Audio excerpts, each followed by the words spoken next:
Energy vampires. We talk about them a lot, but what actually are they? Firstly, let me begin and say we have to be compassionate because we have all been guilty of being an energy vampire to another soul in this lifetime. We are no better or worse than anyone else. What I have learned from my time reading the Akashic Records is that there are actually certain souls that are unable to receive life force energy directly, and they receive that through being in proximity to souls that can. That is a thing that exists.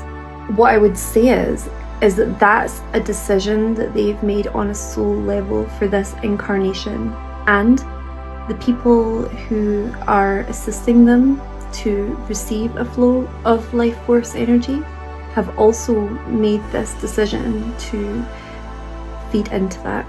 These are decisions that we must respect.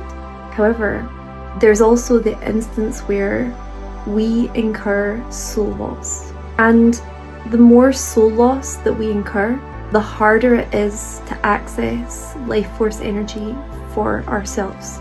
Soul loss can occur for many reasons. I think for a lot of people watching this video, if soul loss is something that you're thinking about, then maybe it's occurred as a result of trauma. Having something done to you against your will impact your soul. However, this is only so that you can rediscover it, right?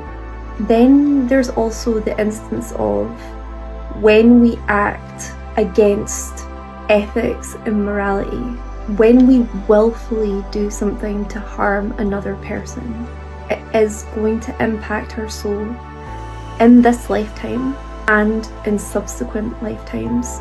We will be processing karma that we were born with, soul loss, because of things that we've done in previous lifetimes.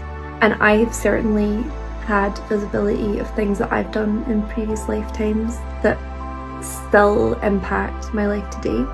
In addition to this, there's also the issue of if we're part of a system that causes harm, then this has an impact on our soul, and it is kept in our soul records.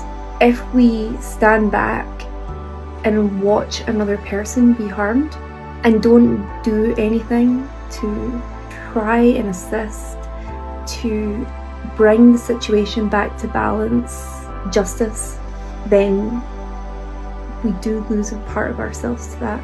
The Akashic Records are amazing because it's a library of everything that we have ever done, everything that we have ever thought, everything that we have ever said, for this lifetime and all previous lifetimes.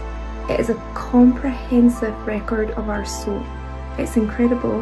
And having an understanding of our soul can give us the consciousness that we need to make decisions in line with our soul that will prevent us from doing things like going along with something that's clearly unethical because we understand the nature of our souls and what we came here to do. And I'm pretty certain that for every timeline that we can choose, our soul would like to choose the one that is the most heart-centered.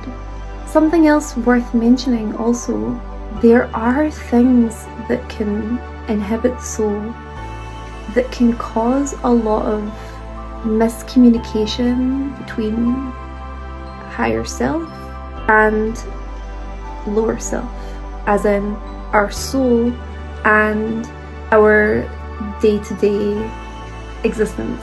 And this can rob us of feeling sure of our self-identity.